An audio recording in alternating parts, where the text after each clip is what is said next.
Hi guys, welcome back to another video, and today's review is of the Jurassic World Fallen Kingdom superposable Indoraptor figure.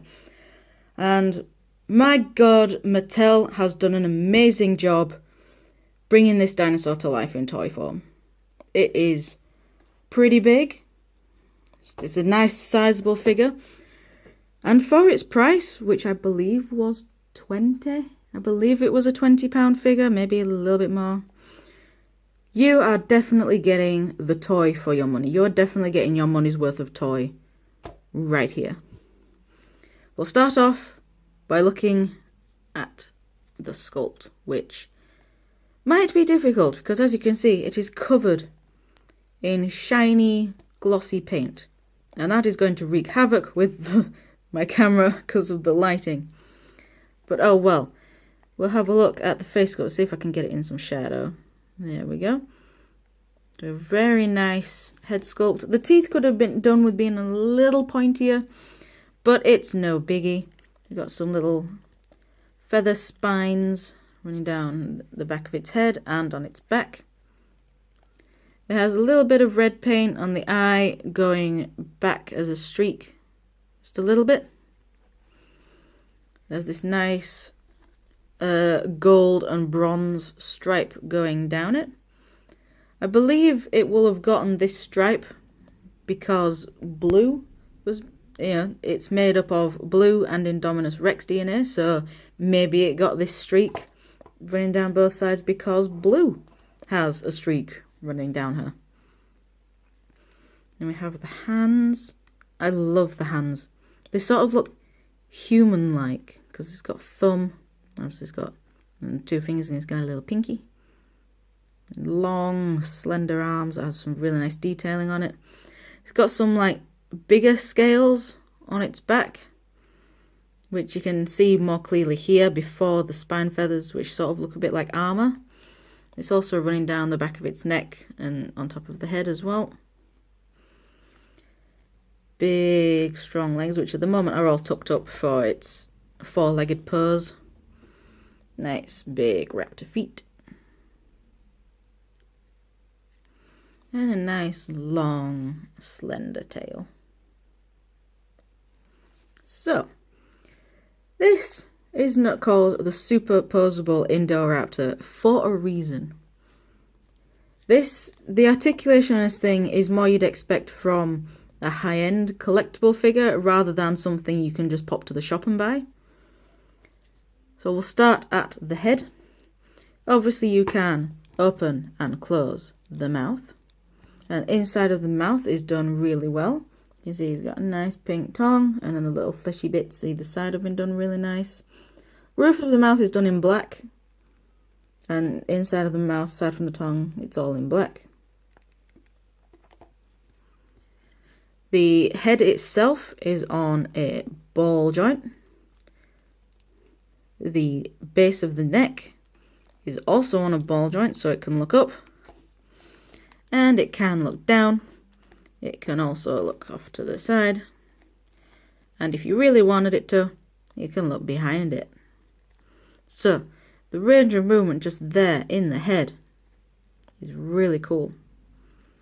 The arms can do a full 360. They can go in and out. The elbow has about 90 degrees of movement in it. That also acts as a swivel. The wrist is on, the wrist can swivel and it's also on a peg. You can do that. So you can pretty much have the hand going wherever you want. The legs can do a full 360. They can also go in and out. Not that much in and out movement on the legs, but I am not fussed about that. The knee, fully extended, looks like that. And it has that much for crouching. The ankle is like that when it's fully bent, and like that when it's fully straightened out. But at the moment I have it fully bent for, once again, for the the four-legged pose, because as we know, the Indoraptor is quite capable of walking as a raptor should, but also can walk on all fours. The tail has two sections. We have this section here, and then the tip of the tail. The first section is on a ball joint. You can't rotate it because of the shape of it, plus the joint won't allow it. And the tip of the tail is also on a ball joint, which once again also cannot be rotated much. But you do get some really nice range of movement in the tail. And I love it for that. Yeah. I just love this figure. This is just an amazing figure. You can get some really nice poses for it. It does have trouble balancing sometimes if it's on two legs.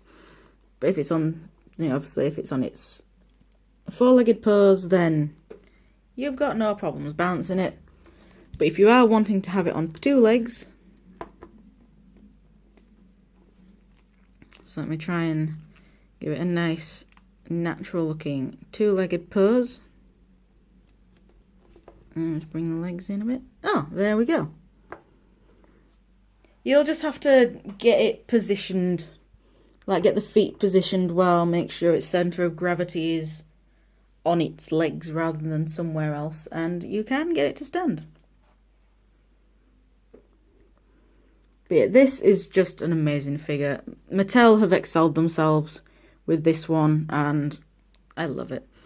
I am wanting to get the Grab and Growl Indoraptor as well, but that's another £20 on top of what this one cost, so I'm going to wait a little bit for that. Plus I've only ever seen it once in the wild, so it'll probably become a little bit more common in the future. So if I just move this off to the side, we will get some size comparisons in. So here he is with the World of Nintendo Fox McCloud figure. In fact, I can probably move the whole thing into shot, can't I? Yeah. So that's with Fox McCloud. Here he is with the Five Nights at Freddy's sister location Funtime Foxy figure from Funko.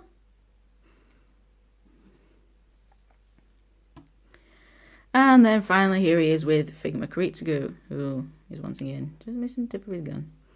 So yeah, depending on how you have this figure positioned, obviously it might tower over other figures, or it might be the same height as other figures. But either way, this is like the average height if you had it stood like naturally. And yeah, it's just amazing. I love this figure so much. I highly recommend you buying this. I believe in America it went down as cheap as like $6 at one point. Something stupid like that. So at one point it was really easy to get a hold of this thing for ridiculously cheap. And whether you have to pay full retail price or get it for that ridiculously cheap, you are definitely getting your money's worth with this figure. So, that is my review of the... Oh, no. There is the DNA code for it, should you need it. You probably all definitely already have this figure by now, because this is wave 1. This is like one of the first Jurassic World Fallen Kingdom toys that was ever released. But yeah, anyway, definitely wrapping up now. So that is my review of the Jurassic World Fallen Kingdom superposable Indoraptor figure. Buy it. Thank you very much for watching, guys, and I shall see you all in the next video, whatever that will be. Bye!